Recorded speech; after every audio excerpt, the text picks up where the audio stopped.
계속해서 저희는 그 출애굽기를 공부하다가 십계명 속에 푹 빠져 있다가 저번 주엔 하여튼 정리를 좀 했어요. 너무 오래 있다가 그냥 십계명 속에 그냥 저희가 어떻게 될 것 같아서 일단은 빠져나왔는데, 저희가 이제 전체적인 맥락에서 다시 출애굽기를 좀 살펴보려고 하는 거예요. 출애굽기를 다시 더듬으려고 하니까 또 너무 또 여기 오래 있을 것 같아서 조심스러워서 그랬어요. 우리 그 본문 말씀인데요. 오늘 본문 말씀 읽고 계속 시작해 볼게요. 그리스도께서는 장래 좋은 일에 대제사장으로 오사 손으로 짓지 아니한 것 곧 이 창조에 속하지 아니한 더 크고 온전한 장막으로 말미암아 염소와 송아지의 피로 하지 아니하고 오직 자기의 피로 영원한 속죄를 이루사 단번에 성소에 들어가셨느니라. 염소와 송아지의 피와 및 암송아지의 죄를 부정한 자에게 뿌려 그 육체를 정결하게 하여 거룩하게 하거든 하물며 영원하신 성령으로 말미암아 흠없는 자기를 하나님께 드린 그리스도의 피가 어찌 너희 양심을 죽은 행실에서 깨끗하게 하고 살아계신 하나님을 섬기게 하지 못하겠느냐. 이런 예수님의 피에 대한 부분이에요. 성전을 저희가 들어갈 거거든요. 자, 성전을 들어가기 전에 전체 맥락에서 다시 출애굽기를 좀 한번 점검해 보도록 할게요. 보이시죠? 네, 글씨가 좀 작지만 괜찮으세요? 다행입니다. 네. 우리 제가 1장, 2장 하면 그 동사들 이렇게 고백하는 거 혹시 기억나시죠? 제가 1장, 2장 이렇게 하면 동사 한번 같이 한번 외쳐보시는 거예요. 1장, 2장. 보고 듣고 알고. 3장에서 11장. 내려가서 12장. 건져내고. 13장에서 24장. 인도하시는 거죠. 25장에서 40장. 데려가려 하노라 그랬어요. 출애굽기의 중심 주제는 구원이지만 사실은 이 구원이 어떤 식으로 이렇게 정리가 되는지에 대해서 정리된다는 표현, 그래서 저희 출애굽기 교재가 구원 경영이라는 책이죠. 구원받았으면 구원받은 자가 구원을 어떻게 경영해 나가야 되는지, 애가 태어났다고 새 생명을 얻었다고 좋아하지 않죠. 새 생명 태어나는 순간부터 엄마는 잠 못 자는 거고 온 식구들은 다 준비하는 거거든요. 키우려고, 사람답게 살려고. 우리 그런 말 있잖아요. 사람이면 다 사람이냐? 사람이 사람다워야 사람이지. 저도 사람이고 여러분도 사람이고, 지금 잠깐 집에 갔다 왔는데 제 침대에서 뒹굴뒹굴 놀고 있는 제 셋째도 사람이고, 다 사람이죠. 사람 아니라고 하는 건 아니죠. 그런데 우리가 원하는 사람이 있더라는 거예요. 사실은 예수님의 십자가의 구속이 어디에 있냐면 12장이거든요. 6월절 건져내고. 그런데 우리가 예수님으로 말미암아 구원받았다 이걸로 딱 끝내면 우리 태어나가지고 새 생명 얻었네 그러고 애 방치하는 거랑 똑같은 거거든요. 예수님으로 거듭나는 것은 사실 성령님이 하시는 거기 때문에 한순간이에요. 경험이죠, 경험. 그리고 나서의 삶을 살아가는 거잖아요. 애가 태어나는 것도 기적이고, 그러나 그 기적과 같은 아이의 생명인 이 땅에 와서 사람답게 성장해 가는 것 역시 어마어마한 기적이죠. 그것처럼 저희가 구원이라는 걸 경험하면 구원을 경영해 가라고 얘기하는 거예요. 방치하지 말라는 거예요. 예수 믿고 구원받았어. 그리고 교회 안 가는 분들이 있어요. 송구영신 때만 가끔씩 문안 인사 하시는 분들이 있어요. 한 번도 주님과 교제해보지 않은 분들이 있어요. 모르겠어요. 진짜 구원받았는지. 정말 구원받았다면 그럴 수는 없어요. 아니, 제가 이게 너무 절대로 이런 표현 쓰면 안 되니까, 그런 분들도 구원은 있을 거라고 생각은 하고는 있다고 생각해 주세요. 제가 막 너무 단언적으로 얘기하면 또 큰일 날 것 같으니까 이건. 네, 저 있겠죠. 어떻게 제가 감히 하나님의 구원에 대해서 막 제가 이렇게 얘기할 수는 없겠죠. 그러나 과연 진짜 인격적으로 하나님 만났다면, 물론 개 중에는 이제 가난한 성도들이 있으니까 그건 그렇다 치고, 네. 그래서 1장 2장에 보고 듣고 알고, 하나님이 우리를 보고 알고 듣고 계신다. 우리 상황, 우리 형편, 그 노예가 된 이스라엘 보고 듣고 알고 계신다. 여러분, 이거 하나만으로도 우리는 사는 거 아니겠어요? 하나님이 알고 계신다. 우리 옆에 분과 좀 이렇게 인사하시죠. 하나님 알고 계셔. 시작.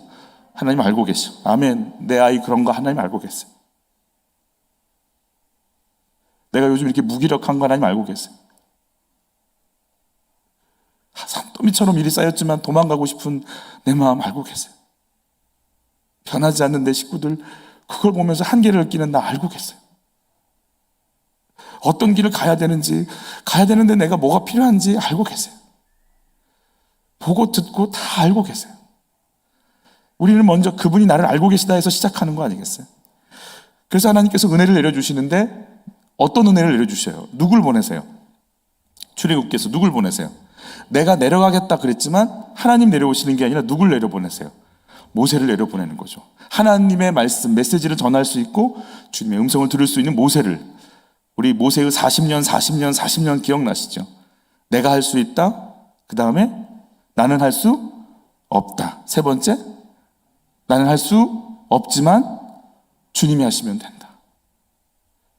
광야에서 철저히 그래, 내가 하는 거 아니구나. 주님이 하시는 거구나를 깨닫는 모세를 훈련시킨 그 모세를 내려보내시죠. 거기에서 구원이 이루어지는데 이 구원의 가장 키워드, 핵심은 피예요. 임방과 문설주에 어린 양에 뭘 바르는 거예요? 피를 바르는 거죠. 다른 거 안 돼요. 금 붙여도 안 돼요. 주님은 피를 원하세요. 거기다가 아름답게 조각해도 안 돼. 인테리어 업자를 불러다가 너무 아름다운 천상을 조각해도 안 돼요. 뭘 발라야 돼요? 피 발라야 돼요. 대리석 안 돼요. 은도 안 돼요. 피면 피여야 돼요. 주님은 뭘 보시겠다는 거예요? 피를 보시겠다는 거예요. 지금 피를 바른 이스라엘 백성들 안에 그 집들 속에서 그들이 믿음이 있냐? 피를 바른 믿음은 있어요. 그러나 여러분도 아시겠지만 광야 생활에서 변함없이 그들이 끊임없는 하나님을 향한 원망을 하잖아요. 온전한 믿음이 있다 없다? 없어요. 부족해요. 그야말로 부족해요. 정말 부족해요. 여호와 몰라요. 430년 동안 몇 번 불러보지도 않았을 거예요. 조상들이 그런 하나님이 그런 신을, 애굽의 신 말고 그런 신을 섬겼었대 라는 얘기는 들었을 것 같아요. 그거 외에는 몰라요. 그분 몰라요. 그래서 하나하나 지금 10가지 재앙으로 애굽의 신들을 치면서 가르쳐 주시는 거죠. 여호와가 세네. 딱 이 정도만. 다른 것도 아니에요. 여호와 괜찮네. 딱 이 정도만. 그러니까 이 문방과 인설주에 피 발라. 그러니까 발라야지. 바르는 거예요. 하나님의 능력이 막 나타났으니까. 딱 그 정도만. 그러나 그들의 연약한 거 보지 않고 뭐 보세요? 하나님은 피 하나 보세요. 그리고 그들 다 건져내세요. 치지 않으세요. 보호하세요. 여러분, 이 원리가 굉장히 중요해요. 주님이 우리를 볼 때 첫 번째 뭘 본다? 피 봅니다. 외모를 안 봅니다. 얼마나 감사한지 모르겠어요. 너 네 집이 전세냐 이거 안 봅니다. 피 봅니다. 아멘. 설교 준비 열심히 했냐 그거 안 봅니다. 피 봅니다. 피가 나오려고 그래 지금. 그리고 피를 경험하고 출애굽기 12장에 뭐의 변화가 있었다고 그랬는데 3가지 변화가 혹시 기억나는지 모르겠어요. 신분의 변화가 일어나는 거 기억나세요? 내 군대 불렀다 그러잖아요. 그야말로 노예라서 오합지졸인데 주님은 뭐라고 부르신다고요? 군대라고 부르신다고 그래요. 그리고 내 백성 건드리지 마라. 그리고 내 장자를 치니까 내가 네 장자 죽일 거라 그랬거든요. 그리고 무슨 나라가 되기 위해서 불렀다고 그랬어요? 제사장 나라가 되기 위해 불렀다고 그랬어요. 그러니까 여러분 십자가에서요, 먼저 첫 번째 그 보혈 안에서 뭐가 바뀌냐면 신분의 변화가 일어나는 거예요. 내가 하나님의 장자다, 상속권자다, 하나님의 통치를 받는 백성이다, 주를 위해서 일하고 싸우는 군사다, 그리고 하나님과 세상을 연결시키는 제사장이다. 신분의 변화가 일어나는 거죠. 그리고 새로운 목표가 생겼어요. 노예들의 목표는 오직 한 가지, 잘 먹고 잘 살고 매 안 맞는 거, 잘 사는 거, 배부르게 사는 거, 흰쌀밥에 고깃국 먹는 거, 최대의 목표. 그런데 너희는 가나안 땅에 들어가 하나님 나라를 구축해. 목표가 생겨요. 공급이 바뀐다고 그랬어요. 누가 주는 음식을 먹었어요 지금까지? 바로가 주는 음식을 먹었어요. 이제 뭘 먹어요? 만나 먹어요. 신분의 변화, 목표의 변화, 공급의 변화가 일어난다고 그랬어요. 그게 구원이에요. 그러니까 변화가 시작된 거지 완성은 아니에요. 그래서 이 구원을 뭐 하자? 경영하자는 거예요. 방치하면 안 돼. 이제 만나 먹고 원망하면 광야에서 다 죽어가요. 딱 두 사람 빼놓고 원망했던 사람 산 적이 없어요.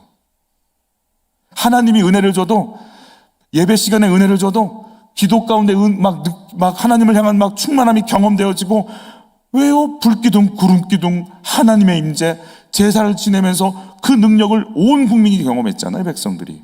그래도 원망해요. 다 죽어요. 옆에 분과 인사하세요. 죽지 마. 이렇게. 자, 시작. 죽지 마. 여러분, 입술에서 그냥, 이게 그냥, 구원은 경영해야 돼요. 방치하면 큰일 나요. 마음 다스리지 않으면 그날 죽어요. 분명히 어린 양의 피, 예수의 피, 십자가로 출애굽기 12장이잖아요. 십자가의 피예요, 저게. 그러나 그 이후에 끊임없이 그 백성다운 삶을 살도록 끌어가는 성화의 과정 속으로 들어간다는 거죠. 그래서 첫 번째 인치시는 게 뭐예요? 홍해를 건너는 사건이죠. 홍해는 뭐라고 그랬어요? 바울이 구름과 바닷속에서 너희가 뭘 받았다고 그랬어요? 세례 받았다고 그랬잖아요. 세례는 뭐예요? 나는 죽고 누가 사는 거예요? 예수가 사는, 내가 죽는 과정이에요. 이게 그래서 광야를 지나는 사람들이 한국 기독교인의 90%는 돼요.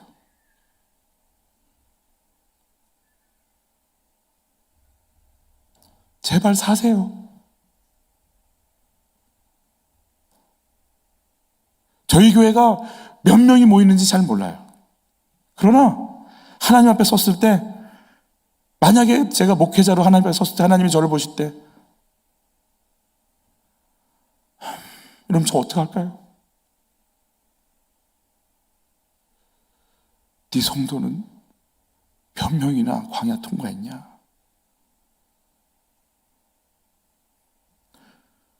여러분, 하나님이 보는 기준이 있잖아요.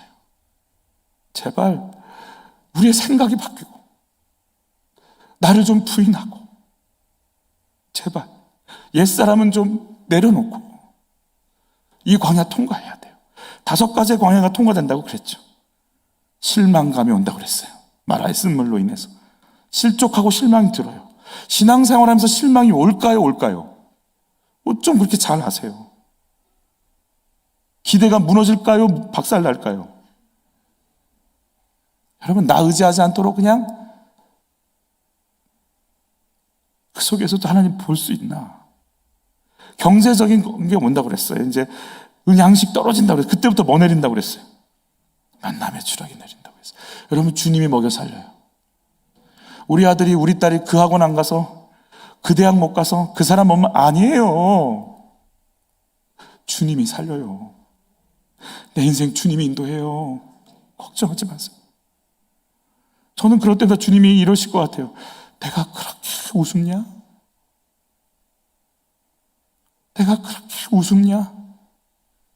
내가 그렇게 약해 보이냐? 아니요. 주님이 먹이세요. 주님이 입히세요. 그리고 갈증이 온다고 그랬어요. 이거는 양식 떨어지는 것과 좀 개념이 다르다고 그랬어요. 영적인 목마름. 그래서 반석에서 생수, 성령께서 오셔야만 가능하다는 영적인 목마름, 내적인 갈망이 온다고 그랬어요. 그리고 아말렉의 공격, 사람의 공격이 온다고 그랬어요. 사람이 억울하게 나를 뒤에서 약한 부분을, 아말렉이 뒤에서 약한 부분을 공략한다고 그랬어요. 참 비열해요. 세상은요, 약한 자한테는 강하고 강한 자한테는 약해요. 그런 사람들 붙이세요. 여러분들 억울하게 하고 여러분의 약점 갖고 공격하는 사람이 있어요? 많아요? 풍성해요? 5번째, 리더십과의 갈등이 온다고 그랬어요. 리더십과의 갈등이 온다고 그랬어요. 그래서 3번째는 일반 사람들이 경험하는 광야일 거라고 저희가 생각을 하고, 나머지 사람과의, 리더십과의, 모세와의 관계성 때문에 굉장히 힘들어 하잖아요. 이 2가지는 교회 공동체 안에서의 관계성 속에서 온다는 거예요. 저는 여러분들 이거 통과했으면 좋겠어요. 그래서 리더십과의 어려움이 왔을 때 해답은 뭘로 온다고 그랬어요? 여러분도 기억이 안 나시죠? 저도 출애굽기가 너무 반갑더라고요. 저도 기억이 잘 안 나는. 얼마나 좋은지 모르겠어요. 우리 매일같이 새롭게 말씀을 받을 수 있어요. 천부장, 백부장, 50부장, 10부장을 세우라는 거잖아요. 따라서 하시죠. 갈등이 올 때. 돕는 자가 되겠습니다. 그럼 내가 이제 뭐 해야 되지? 나는 지금 어떤 일을 해야 되지? 이제 거기 눈이 열려야 되는 거예요. 여러분의 입이 아니고 손발이 움직이는 은혜가 있기를 축복하는 거예요. 제가 아는 목사님이 교회에 이제 문제가 있을 때 고민하다가 잠이 안 와가지고 교회 이제 문을 열고 삐그덕하고 들어갔더니 세상에 유아부실에서 유치부실에서 청소년실에서 본당에서 권사님들이 그냥 모여가지고 와글와글 소곤소곤 기도하고 있는 모습에요. 얼마나 감동을 받았는지 모른다고 그래요. 예수님을 축복해요. 여러분의 삶이 전화가 아니고 기도가 이루어지기를 바라요. 통화료 나오지 무제한 통화인가?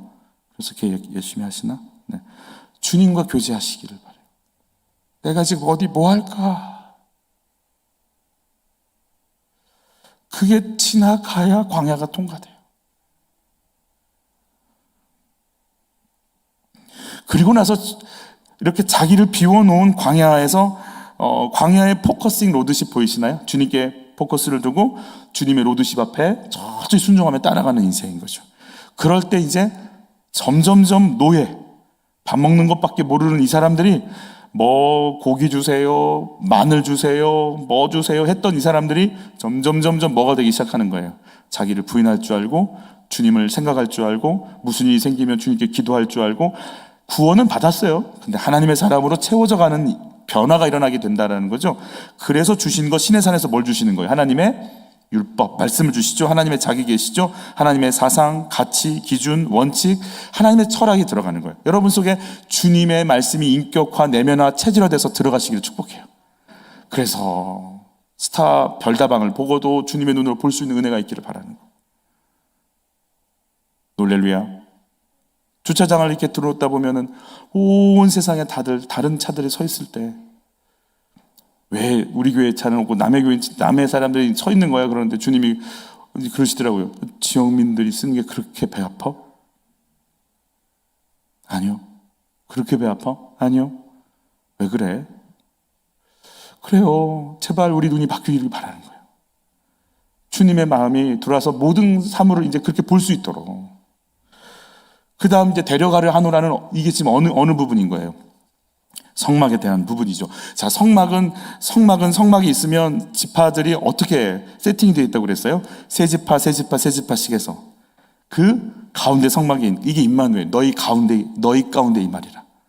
그리고 이 성막은 움직이면 12지파가 다 같이 움직이잖아요. 그게 뭐예요? 함께 움직이는 거예요. 주님과 함께 이동하는 거예요. 함께 가는 여호와 삼마, 임마누엘을 의미한다고 말씀드렸죠. 그래서 법궤가 멈추면 성막이 멈추면 거기 멈추고 거기 1년 있으면 1년 있고 거기 2시간 있으면 2시간 있다 일어나고 주님과 함께 일어나기 시작하는, 움직이기 시작하는 삶을 살아가는 거죠. 그래서 주님과 함께 섰다 멈췄다를 반복하면서 주와 함께 가는 인생을 경험하면서 훈련받는 거예요. 38년 동안. 신의 산까지가 2년이니까 총 40년 중에 그 훈련하는 거죠. 38년 동안. 그래서 주님이 가면 주님 그냥 가는 거고 멈추면 같이 멈추는 그 훈련이 시작이 된 거죠. 오늘 번제단, 즉 성막을 들어가기 때문에 오늘 전체적인 그림을 한번 얘기를 했어요. 자, 오늘 성막에 대한 부분 첫 번째 들어갈 거예요. 그래서 번제단에 대한 부분 저희가 볼 건데요. 우리 본문 우리 같이 한번 이 부분 읽어보도록 할까요? 시작. 성령이 너희 안에 계시는 것을, 자, 성전은 누구다? 나다라는 거죠. 그래서 도대체 예수 믿는 내가 누군지, 성전인 내가 이게 채워져 있지 않으면 내가 아닌 거예요. 뭐가 이상하고 공허하고 힘이 없고 불안하고 답답하고 서글프고 화가 나고 눌리고 어설프고 교만하고 이게 뭘까? 왜 내가 예수 믿는데 이렇게 흔들릴까? 죄를 지을까? 성전인데 제대로 내가 뭐가 안 채워져 있는 나를 봐야 되는 거죠. 그래서 성전 기도를 저희가 이제 계속 이어서 할 텐데, 성전은 저희를 보는 주기도문도 마찬가지지만 성전도 역시 우리 삶을 스캔하면서, 야, 진짜 내가 이 부분이 약하구나, 이 부분이 부족하구나, 아이고 이 부분은 들어가지도 못했구나, 정말 뜰만 밟다 끝났구나, 이러면서 나를 진단하는 거죠. 내가 성전이니까. 성전의 역사를 한번 생각해 볼게요. 솔로몬이 성전을 짓죠. 그리고 나는데 사실 솔로몬이 성전 짓고 다 완성시킨 건 아니었어요. 왜냐하면 여로보암과 르호보암으로 나눠지는 그 사건이 뭐냐면, 르호보암은 이제 계속해서 또 아버지가 해놨던 일들을 진행시켜 나가려고 하니까 열지파가 와서 이렇게 얘기하는 거예요. 여로보암을 중심으로 해서 우리 좀 가볍게 좀 해주세요. 너무 힘들어요. 그러자 이 르호보암은 지혜롭게 대처를 했어야 되는데 자기 친구들의 말을 듣고 내 아버지의 통치는 멍해가 돼서 힘들었지, 내 아버지의 멍해 말고 나는 전갈 채찍으로 너희를 다스릴 거야 이러고 나오니까 열지파가 놀래가지고 북쪽으로 확 올라가 버렸어요. 열지파의 힘이 있어서 이스라엘이라는 이름을 갖고 가버렸어요. 그래서 우리는 그 나라를 뭐라고 부르죠? 북이스라엘. 저절로 유다 지파와 베냐민 지파와 레위 지파가 남아버렸지만 이 세 지파의 가장 힘 있는 지파는 누구니까? 유다 지파이기 때문에 남쪽에 있다고 해서 우리가 뭐라고 부르죠? 남유다라고 부르는 거죠. 자, 북이스라엘 사람들이 도망가면서 베델과 단에다가 사실은 예루살렘 못 가게 하려고 자기네 백성들이 북이스라엘 사람들이 베델과 단에 송아지를 만들어 놓고 여기서 분향해, 그리고 이제 우상숭배를 시작하면서 끝까지 우상숭배의 나라로 진행해 버리고 말죠. 그래, 남유다 사람들이 봤을 때 북이스라엘 사람들은 뭐 짓기 싫어서 도망간 사람들, 성전 짓기 싫어서 도망간 사람들, 마무리 짓고 그 성전이 힘들 때, 어려울 때, 공격받을 때 성전에 돌아와서 또 지키고 포로로 끌려갔다가 또 와서 또 성전을 지어가면서 그 성전에서 하나님을 예배했던 그 사람들은 오직 누구밖에 없다? 남유다. 그러니까 유다 사람들이 콧대가 센 거예요. 니들은 다 도망갔잖아. 우리만 남아서 고생했거든. 게다가 북이스라엘 사람들이 아수르에게 끌려가면서 피가 혼혈되니까, 피가 섞여져 버리니까 영적으로도 타락했고 육적으로도 더러워진 너희들, 그리고 그래서 예수님 때는 이 사람들을 뭐라고 부른다? 사마리아라고 부르잖아요. 예수님께서 사마리아 여인에게 갔을 때 사마리아 여인과의 우물과의 대화에서 그 여인이 뭐라고 했던 말이 있을까요? 왜 예루살렘에서만 예배를 드리냐고 합니까? 유다 사람들은. 그러자 우리는 베델과 단에서도 예배를 드릴 수 있다고 하고 지금도 사마리아 오경이라는 게 남겨져 있을 정도로 사마리아 지역에 주님을 향한 그 간절함이 있어요 또. 근데 남유다는 인정 자체를 안 하죠. 그러면서 그들은 이렇게 생각을 하는 거죠. 우리 야곱이 또 저 신령한 산 그리심산에서 축복이 선포된 그 그리심산에서 주님을 향한 예배를 좀 드리면 좋겠는데, 그래서 진정으로 진리로 법대로 차근차근 지켜가면서 주님 예배하면 되지 않습니까? 왜 당신들은 예루살렘에서만 예배를 드려야 된다고 얘기합니까? 유다인들은 그랬거든요. 이곳이 신령하니까, 이곳이 솔로몬의 성전이 있던 터고, 이곳에 하나님의 기름 부음이 있었으니까, 영적으로 신령하니까 푸뉴마가 임할 수 있도록 우리 여기서 예배 드려야 신령으로 예배 드리는 거다. 우리 한번 그 대화를 한번 같이 읽어보도록 하죠. 예수께서 이르시되 여자여 내 말을 믿으라. 이 산에서도 말고 예루살렘에서도, 자, 둘 다 부인해버렸어요. 남유다 아니야, 북이스라엘 아니야. 계속 읽죠. 너희가 아버지께 예배할 때가 이르리라. 아버지께 참되게 예배하는 자들은 영과 진리로 예배할 때가 오나니 곧 이때라. 아버지께서는 자기에게 이렇게 예배하는 자를 찾으시느니라.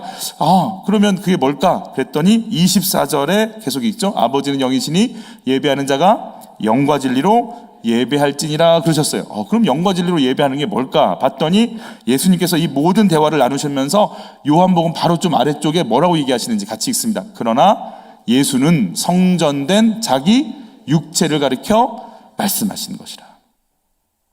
예루살렘에서 그리심산에서 예배를 드리는 게 중요한 게 아니라 누구 안에 들어서 예배 드려야 된다? 예수님 안에 들어야 된다는 거예요. 예수 모르면 예배 드린 것, 예수님의 본체가 있는데 그걸 모형화시킨 게 지금 그림자일 뿐인 이것인데, 진짜 실체가 왔는데 이걸 몰라보고 모형을 잡고 있으면 어떻게 돼? 이런 얘기 하시는 거죠. 구약의 모든 건 예수님을 가리킨 모형이라고 말씀하시잖아요. 법대로 하든 예루살렘에서 하든 뭘 하든 실체인 예수가 왔는데 그 예수를 영접하고 그 속으로 들어가야 너희가 온전한 예배, 신령과 진정의 예배를 드리는 거야. 예수 뺀 그 어떤 것도 어리석은 거야. 그러니까 두 가지인 거죠. 예수를 나는 믿죠. 우리는 예수를 믿죠. 근데 그 예수님이 성전이라고 하신다면 구약의 성전을 놓고 예수님이 이런 분이구나를 알아야 우리가 예수를 믿는 거고, 그 예수를 믿은 우리가 또 성전이라면 내 속에 이러한 것들이 채워져야 온전한 나가 되는 거구나를 알게 되는 거죠. 그래서 지금은 또 이번 주부터 시작하면 이제 사순절이 시작됐으니까 사순절 기간 내동 저희가 성전에 대해서 깊이 고민하고 또 받아들이기를 원하고 성전을 통해 주시려고 하는 하나님의 은혜를 또 마음껏 경험하는 은혜가 있기를 예수 이름으로 축복합니다. 성전에 들어가야 제사 지낼 수 있거든요. 그래서 디아스포라 유대인들은 악착같이 1년이 아니죠, 평생 한번 노잣돈을 준비해서 몇 개월을 걸어서 거의 1년을 다 투자할 거예요. 그 먼 곳에서 와서 예배 한번 드리고 가는, 성전에서 너의 몸을 보이라라고 그랬기 때문에 남자들은 한평생 성지순례가 목표 아니겠어요? 그들도 가서 이렇게 예배를 드린단 말이에요. 여러분, 성전은 그래서 들어가야 돼요. 거기에 들어가서 주님과 예배를 경험하고 제사장이 선포를 받아야 예배를 제대로 드린 거거든요.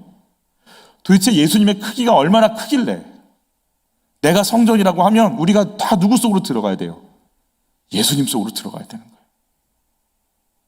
과거에 있던 모든 이들, 지금 현재 우리들, 앞으로 태어나 예수를 경험할 모든 이들이 다 누구 안에 들어가야 돼요? 예수 안에 들어가야 돼요. 그 예수님의 크기, 지금이 몇 만인지 모르겠어요. 70억이 됐나요? 안 세어봐서 모르시잖아요, 그렇죠? 세종시 인구는 알겠는데 세계 인구는 모르겠다, 그죠?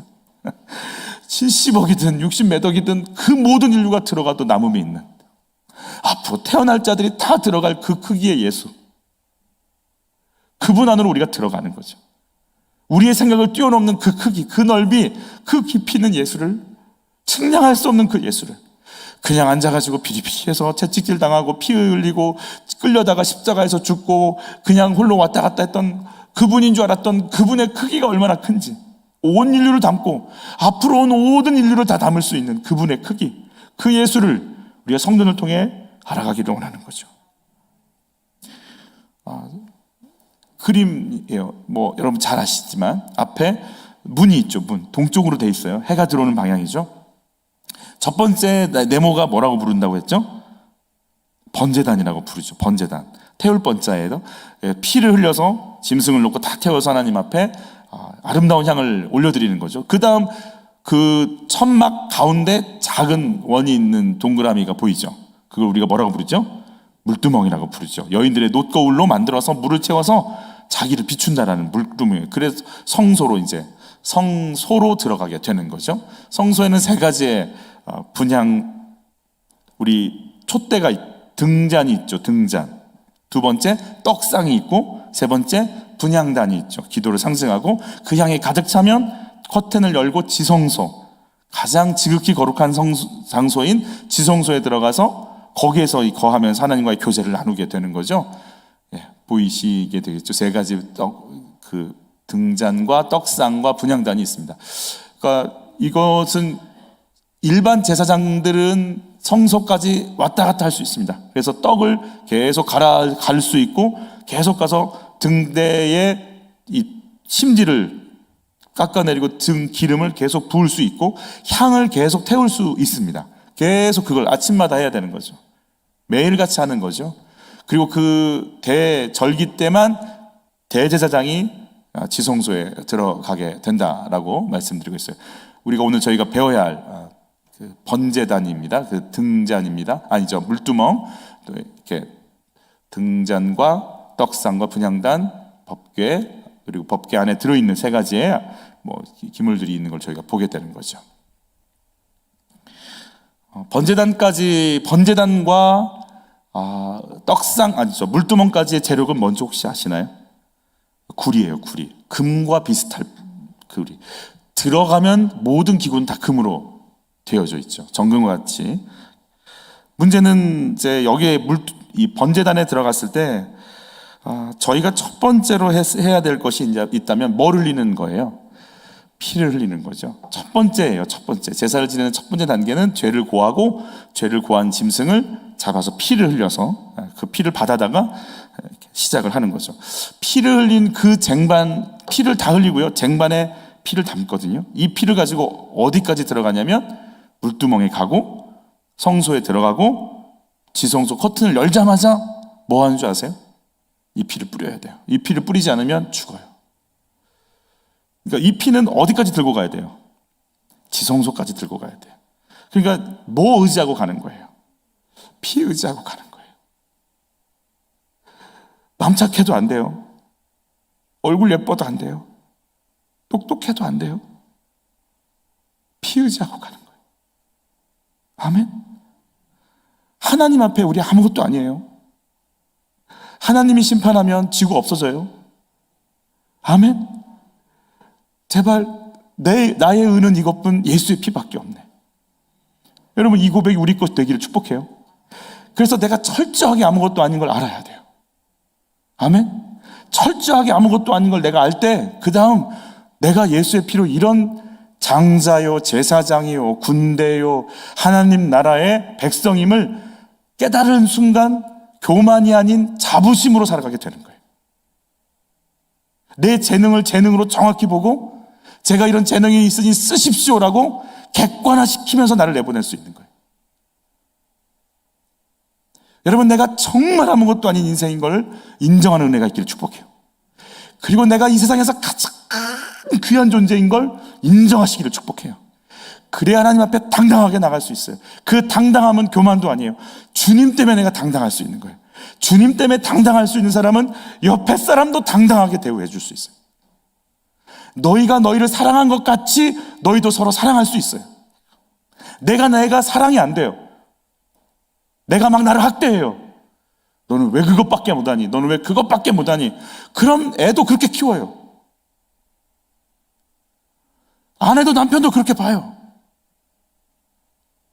내가 주님 안에서 얼마나 당당하고 멋있고 매일같이 용서받고 있는, 매일같이 주님의 인도를 받고 있는, 매일같이 주님의 역사 속에 들어가 있는 나를 보면 나뿐만 아니라 너도 그렇게 하나님이 사랑하고 이끌어 가셔가 열리게 되는 거죠. 하나님이 열려야 이웃이 열리는 거예요.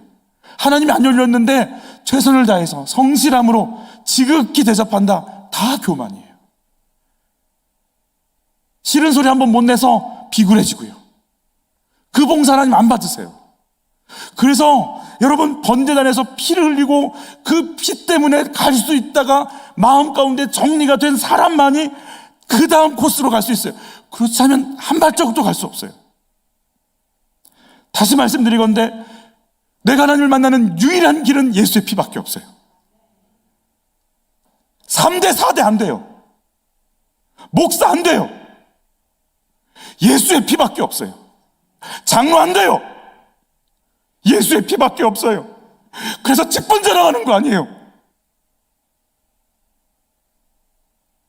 예수의 피밖에 없어요. 나의 의는 예수의 피밖에 없어요. 목사를 대대로 해도 안 돼요. 예수의 피밖에 없어요. 이것을 인정하지 않고 넘어가는 순간부터 내가 하는 모든 건 내 의예요. 힘 막 무너지는 거예요. 이제 국물도 안 남아요. 내가 귀신도 쫓았나이다. 선지자 노릇도 했나이다. 난 너 모르겠다. 난 너 모르겠다. 어찌 보면 오늘 첫 단추가 깨어지지 않으면 아무 의미 없어요. 여기서 내 신분이 갈라지거든요. 여러분, 철저히 내가 죽을 인생인 걸 성령의 도우심으로 알기를 축복하는 거예요. 예수 아니고는 아무것도 아닌 인생. 이 피 때문에 내가 사는구나. 같이 한번 읽어볼까요? 육체의 생명은 피에 있습니다. 내가 이 피를 너희에게 주어 제단에 뿌려 너희의 생명을 위하여 속죄하게 하였나니. 생명이 피에 있으므로, 피가 죄를, 내가 왜 이 피를 가볍게 여기는가? 죄인이 아니니까. 내가 정말 예수의 피가 아니면 살 수 없는 인생인 걸 아는 자는 이 피를 잡게 돼 있어요. 우리 아무 공도 없어요. 우리에게 첫 번째 뭘 보실까? 다른 거 아무것도 안 봐요. 예수의 피를 봐요. 아까 말씀드린 대로 유월절 때 아무것도 안 보셨어요. 주님, 그 안에서 화투를 쳤든지 포카를 했는지 잤는지 상관 안 하세요. 물론 그 속에서 할 일이 있었어요. 신발 신고 허리띠 띠고 지팡이 짚고 허리 구부리고 급하게 먹으면서 탈출할 준비를 하라고 그랬어요. 그러나 그걸 했는지 안 했는지 가지고 측정하지 않았어요. 오직 하나 뭘 봤다고요? 예수의 피를 봤다고요. 어린 양의 피를 봤어요. 주님이 보시는 첫 번째, 여러분 주님이 우리 그거 보세요. 아멘. 그거 없으면 못 들어가요. 여러분 청사 뭐죠? 그거 신분증 내고 뭐 받아야 되죠 우리? 허가증 받아야 이거 달아야 통과되듯이 그거 없으면 제가 이래봬도요 나라를 위해서 얼마나 신분증 가져오셨어요? 제가 이래봬도 세금 꼬박꼬박 내는 사람이에요. 신분증 가져오셨어요? 아니 저희 할아버지가 참전 용사라 신분증 가져오셨어요? 예수의 피 봐요. 너 그거 있냐? 거기서 시작하자. 거기서 시작하자. 같이 한번 읽어볼죠. 율법을 따라 거의 모든 물건이 피로써 정결하게 되나니 피 흘림이 없은즉 사함이 없느니라. 피 흘려야 하나님 앞에 갈 수 있어요. 여러분 우리 가끔씩 우리 그런 물어봤었는데 예수님은 누구를 부르시죠? 내가 의인을 부르러 오지 않고 죄인을 부르러 왔다. 내가 의사인데 아프지 않으면 환자가 아니면 누가 나를 만나겠나 그랬어요. 하나님, 성부 하나님은 누굴 찾으실까요? 성부 하나님은 의인을 찾으세요. 그래서 성부 하나님께 갈 사람이 아무도 없는 거예요. 의인이 없으니까. 의인은 없나니 하나도 없으니까. 그래서 의롭다 칭함을 수 있는 오직 유일한 것은 내가 뭘로 코팅당하는 거예요? 예수의 피로. 그거 들고 나가면 받아주시는 거예요. 지성소까지 오게 허락해 주시는 거예요. 우리는 사실은 솔직한 마음으로 봉사로 하나님께 나가고 싶어요. 이게 정말 이 율법과 복음이라는 것이 종이 한 장 차이예요. 이걸 어떻게 표현해야 될지 모르겠어요. 봉사를 해야 하나님이 쓰신다. 봉사를 함으로 하나님께 나갈 수 있다. 맞아요. 헌신해야 돼요. 주님이 쓰시기를 원해요. 그러나 봉사로 하나님께 나갈 수는 없어요. 봉사해서 주님이 받으시지 않아요. 직장 상사한테 김 과장 이거 내일까지 이거 업체 선정하고 분류해놓고 보내고 그 자꾸 체크해놓고 알았지? 자네가 좀 이거 일 좀 프로젝트 진행하는 거 절 돌봐. 이렇게 부장이 얘기하면 부장 이거 안 해놓으면 또 뭐라고 할 거니까 그냥 안 할 수 없지 해서 그런 거 아니에요. 부모님이 했니 안 했니? 그것 때문에 그런 정도 아니에요. 내가 만난 유일한 하나님께 갈 수 있는 길은 예수의 피밖에 없으니까. 영원한 저주 속에 있는 나를 건지셔서 하나님 자녀되게 하신 그 영원한 언약과 승리를 나에게 주셨으니까. 그렇다면 내가 주님을 위해 하나님이 그걸 원하신다면 내가 쓰임받기를 원합니다 하고 나를 내어놓는 게 봉사여야 돼요. 그래서 예수의 피를 모르고 봉사하면 내 의가 돼요. 나중에 억울합니다. 제가 말씀드렸잖아요. 저도 목사니까 한 목사님이 그 암 전문의를 전도하려고 그렇게 애를 쓰는데 그 암 전문의가 그러신대요. 자기가 여러 명의 사람들을 이렇게 암 환자들을 만났지만 암이시네요. 이 얘기했을 때 가장 억울해하는 사람이 크리스찬들이래요. 내가 주를 위해서 얼마나 일했는데. 불교인들은 이 마음 공부를 해가지고요 관리 잘합니다. 그 중에 제일 많이 분노하는 사람이 목사들이래요. 내가 주를 위해 얼마나 헌신했는데. 그럴 것 같아요. 새벽에도 나와. 뭐 할 때 불려가. 속은 속대로 썩어. 내가 주를 위해 했는데. 결과가 이건가? 이해가 가요. 내가 한 거니까. 정말 이 부분이 정리 안 되면 우리 어떡할까요? 여러분, 예수의 피로 말미암아 하나님께 갈 수 있습니다. 그게 안 되면 이런 얘기들 많이 들어요. 코로나 때문에 현장 예배를 안 드리니까. 주님이 요즘 좀 잘 느껴지지 않아. 여러분, 내 감정이 주님 만나는 거 아니에요. 내 감정은 다운될 수도 있고요. 내 감정은 흥분될 수도 있어요. 요즘 같은 사회는 전 국민이 우울증에 걸려 있잖아요. 이런 상태면 예수 신앙이 다 없어지는 건가요? 기분이에요. 감정이에요. 여러분, 우리는 예수의 피로 하나님 만나는 거예요. 내 감정 갖고 주님 만나는 거 아니에요. 저는 가끔씩 찬양하는 걸 들으면서 그런 안타까움이 있어요. 오늘 그랬다는 건 아니에요. 오해하실까 봐. 감정을 끌어내려고 애를 쓰는 것이 보일 때가 있어요. 저도 안타까워요. 안 그래도 되는데. 안 기뻐도 돼요. 하나님이 울으라고 할 때는 우는 게 나아요. 어떨 땐 침묵하는 게 나아요. 어떨 땐 슬퍼해야 될 때가 있으면 슬퍼하는 거예요. 여러분, 제가 말씀드리지만 365일 웃는 분들이 있다니까요. 여기에 꼭 꽂으신 분들은, 그분들은 암도 안 걸려요. 주님은 분명히 그러셨어요. 나를 왜 울지 말고 너와 네 자녀 왜 울어? 울어야 될 때는 우는 거예요. 우리 감정을 격하게 할 이유는 없어요. 여러분, 다시 신앙이 예수의 피로 서기를 바라요.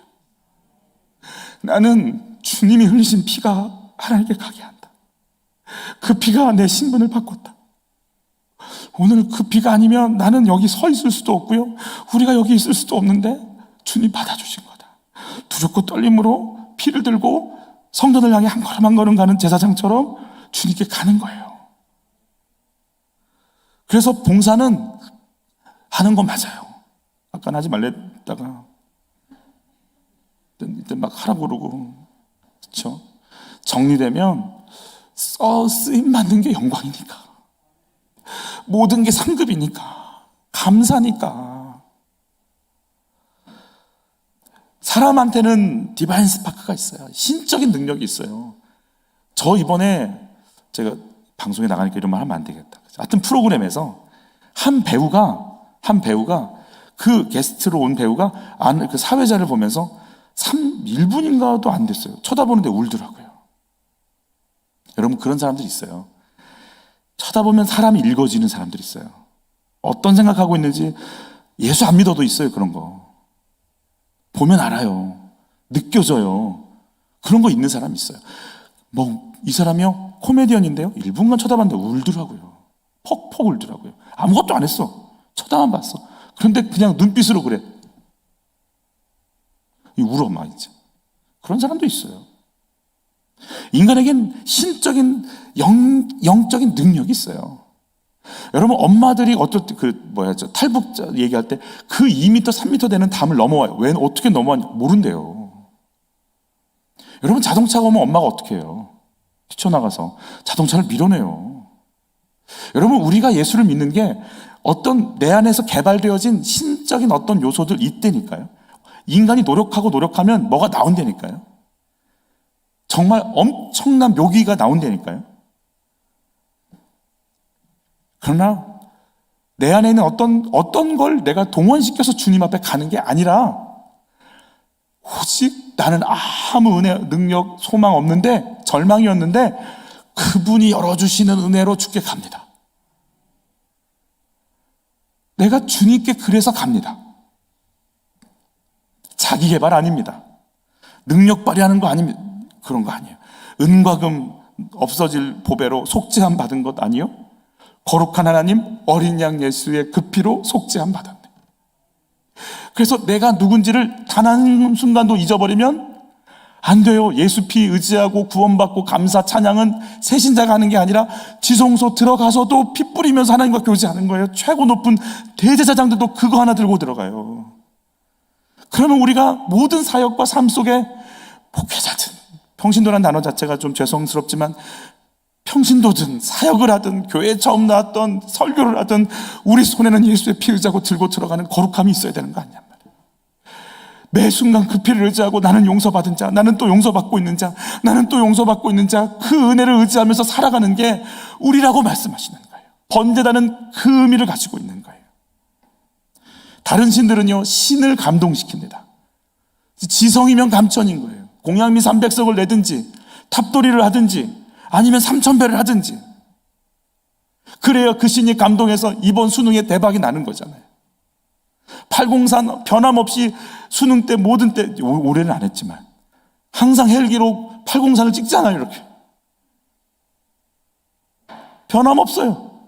우리가 기도해서 그분이 들어주는 건 맞아요. 그러나 내가 기도해서 들어주는 건 맞지만 정확하게 단추는 꿰고 시작하시자고요. 우리는 우리 힘으로 그분 감동시킬 수 없어요. 우리는 그분이 나 같은 자를 왜 오셨지? 하나님이 왜 오셨지? 하나님이 왜 내 안에 들어오셨지? 왜 내 안에 계시지? 이해가 안 가네. 왜 내 안에 오셨지? 그 천지를 지으신 그분이 왜 내 속에 들어오셨지? 그분이 들어오신 거예요. 그분의 경륜, 그분의 계획, 그분의 섭리가 예수로 돼서 그 예수가 왜 내 안에 들어오셨지? 왜 임마누엘 하신다고 그러지? 왜 내 안에 오신 거지? 도대체 왜 오셨지? 왜? 이해가 안 가서 견딜 수 없어서 죽을 때까지 우리는 이해 안 갈 거고 그 나라 가서야 깨달아질 거니까 IQ 200도 안 되는 머리로 측량할 수 없어서 그냥 믿기로 작정하는 거 아니냔 말이에요. 그냥 오늘도 나를 용서하시겠다고 다가오는 예수. 여러분, 이번 주일날 말씀이 이제 세족식에 대한 말씀이거든요. 그냥 우리 앞에 엎드려서 내 발을 씻고 또 씻는 그 예수, 그분 앞에 그분이 필요로 하는 게 있다고 하면 내가 왜 어찌 가만히 있을 수 있냔 말이에요. 저 좀 써주세요. 저 좀 써주세요. 그게 봉사여야 되는 거예요. 그러니 봉사하면서 어떻게 하면 예수를 드러낼까를 몸부림치는 거 아니겠냔 말이에요. 하나님을 감동시키려고 기도하는 거 아니에요. 하나님께서 행하신 일이 얼마나 큰지, 그리고 당신의 계획이 내 속에서 이루어지기를 원하면서 주여 나를 받으시옵소서라고 하면서 감사하며 기도하는 거예요. 가끔씩 저도 그랬어요. 특히 제가 그랬어요. 성찬식하면 울어야 돼. 그날 안 울으면 은혜가 없는 거니까. 울 때 다시 고민해. 운다고 주님 감동시키는 거 아니에요. 여러분, 주님이 내게 오신 그 은혜가 우리 속으로 들어오는 걸 감격하고 이해가 안 가고 감사하고 어찌할까 몰라서, 그러나 받아들일 수밖에 없는 우리 인생이어서 주님을 경험하는 은혜가 있기를 축복하는 거예요. 그냥 그분에게 감동되는 거예요. 우리가 그분의 오심에 그냥 할 말 없이 내가 그냥 두 손 두 발 다 드는 거예요. 내가. 이게 예수 그리스도에 대한 첫인상이에요. 여러분, 부도 위기에 있는 사람이 예수 믿어서 부도가 막아졌어요. 그럼 그분의 첫인상은 부도 막아주는 하나님이세요. 나쁜 거 아니에요. 우린 다 그렇게 예수를 믿었으니까. 우리의 첫인상이 부도를 막아주는 하나님이면 다음번 부도 나면 그분 떠나요. 나는 아이 문제로, 저도 실제로 그런 일이 있었다고 말씀드렸잖아요. 그 아이 때문에 기도했다가 안 되니까 떠나신 분 있다고. 제가 예전 교회 사역할 때 그런 분 계셨어요. 새벽 예배도 나오고 온 교회를 난리가 났어요. 이렇게 신실한 분이 없다고. 아이 아프니까 그냥 또 다시 가더라고요. 우리의 첫인상이 뭐냔 말이에요. 내 기도를 들어주시는 분 맞아요. 그러나 내 첫인상은 날 위해 죽은 예수님의 피여야 돼요. 그게 내 신앙의 첫걸음이에요. 이게 첫사랑이어야 돼요. 같이 한번 읽어볼까요?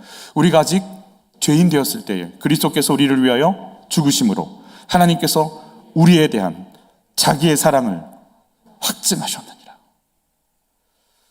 내가 죄인인 걸 알기도 전부터, 내가 누군지 깨닫기 전부터 이미 피 흘려놓고 날 기다리신 그 예수. 우리 같이 한번 읽어보죠. 그러나 너를 책망할 것이 있나니 너는 너의 처음 사랑을 버렸느냐. 우리는 처음 사랑하면 새신자 때 뜨거웠던 거 얘기를 해요. 맞아요. 새신자 때 뜨거워요. 그러나 전 조심스럽게 여러분들에게 말씀드릴 수 있어요. 저 초신자 때보다 지금 믿음 더 좋아요. 아무도 인정을 안 하시겠지만 저는 그런 것 같아요. 2020년보다 저는 좀 더 좋아진 것 같아요. 조심스럽게 말씀드린다고 그랬어요. 물론 하나님 평가할 때는 어떻게 하실지 모르겠지만 여러분, 저는 조금씩 좋아져요. 그럼 새가족 때는요, 아무것도 물론 그냥 하나님이 마냥 좋아서 그럴 수도 있어요. 그럴 수 있어요. 에베소 교회를 향해서 뭐라고 하냐면, 그래서 정말 첫사랑이 처음 예수 믿고 막 열심을 내는 건가?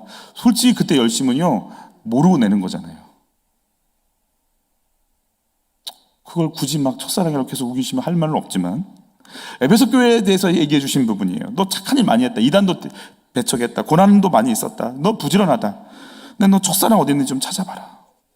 첫사랑 어디 있느냐 그랬어요. 같이 읽죠. 그러므로 어디서 떨어졌는지를 생각하고 회개하여 처음 행위를 가지라. 만일 그리하지 아니하고 회개하지 아니하면 내가 내게 가서 내 촛대를 그 자리에서 옮기리라. 에베소 교회가 아담의 여신으로, 돈으로, 음란으로, 핍박으로, 그러나 그들이 교회 안에 들어와서 오직 주님 바라본 건 누구 때문이에요? 예수 때문이잖아요. 예수 때문에 그 고난 이겨나갔잖아요. 그들의 첫사랑은 뭐라고요? 예수라고요. 근데 신앙생활 하다 보니까 남성교회 갔다가 여전도회 갔다가 어디 갔다가 재직교회 갔다가 봉사장 갔다가 교사했다가 성가대 했다가 찬양대 했다가 어디 갔다가 회의 들어갔다가 하니까요, 누가 없어져요? 예수가 없어져요. 분명히 하는 건 많은데 이것도 가고 이것도 하고 막 나중에는 노회도 가잖아요. 무슨 대회도 나가고 나중엔 총회도 가잖아요. 막 다니는데 날 구원한 예수, 날 살린 예수, 그분만 안 보이고 다 있네. 새벽도 잘 나오고 예배도 잘 드리고 봉사도 잘하고 위엄도 있고 권위도 있고 헌금도 하고 섬기기도 하고, 근데 날 살린 그 예수, 그분 한 분만으로 모든 걸 바치고 싶은 그 예수, 그거 하나만 빠졌네.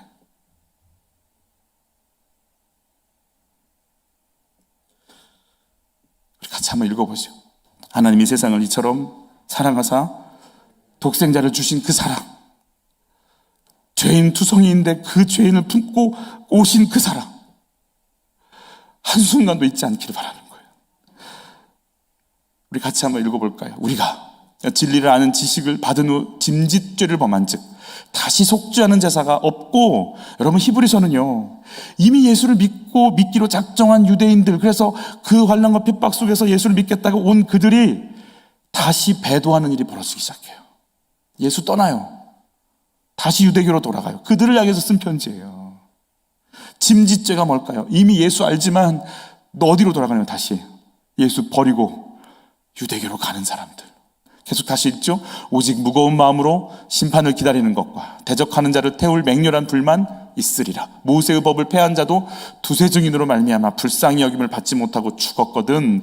하물며 하나님의 아들을 짓밟고 자기를 거룩하게 한 언약의 피를 부정한 것으로 여기고 은혜의 성령을 욕되게 하는 자가 당연히 받을 형벌은 얼마나 더 무겁겠느냐. 너희는 생각하라. 뭐 잊어버린 거예요 지금? 하나님 아들 예수. 오 주여, 예수를 밟어? 내가 예수로 말미암아 너희를 받았는데 그 예수를 밟으면 그럼 너희는 어떻게 하려고 그래? 그게 지금 히브리서의 메인스트림이에요. 예수 없이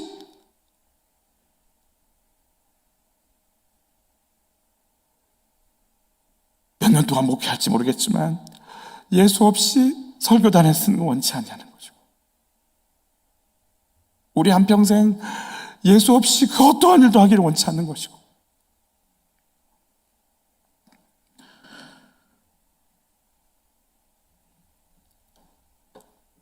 여러분 60억 인류 중에 날 위해 죽은 자가 누가 있을까? 그런 날 위해 죽으신 예수, 그리고 지금도 사랑하신다고 지금도 엎드려서 나를 씻으시는 예수, 내가 그 사랑을 잊지 않기를 예수 이름으로 축복합니다. 우리 선행 아닙니다. 바리새인의 선행 훨씬 뛰어납니다.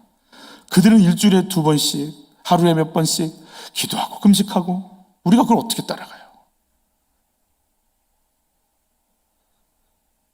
그러나 그들이 예수님을 부인하고 예수님을 인정하지 않을 때 그들은 저주받는다고 선포하시잖아요.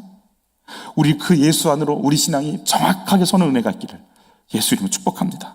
십자가에서 예수님 죽으시면서 외쳤던 엘리 엘리 라마 사박다니, 나의 하나님 어찌하여 나를 버리셨나이까. 여러분 이 말은요 헬라어로 감탄사로 돼 있어요. 이 말로 번역하면 될 것 같아요. 하나님 나를 버리시면서까지 이렇게까지 우리들을 사랑하시는 겁니까? 하나님 이렇게까지 우리 이 인간들을 사랑하시는 것. 예수님이 성부 하나님을 향한 감탄사예요. 그게 우리를 향한 사랑이에요. 이렇게까지 예수를 죽이시면서까지 사랑하십니까?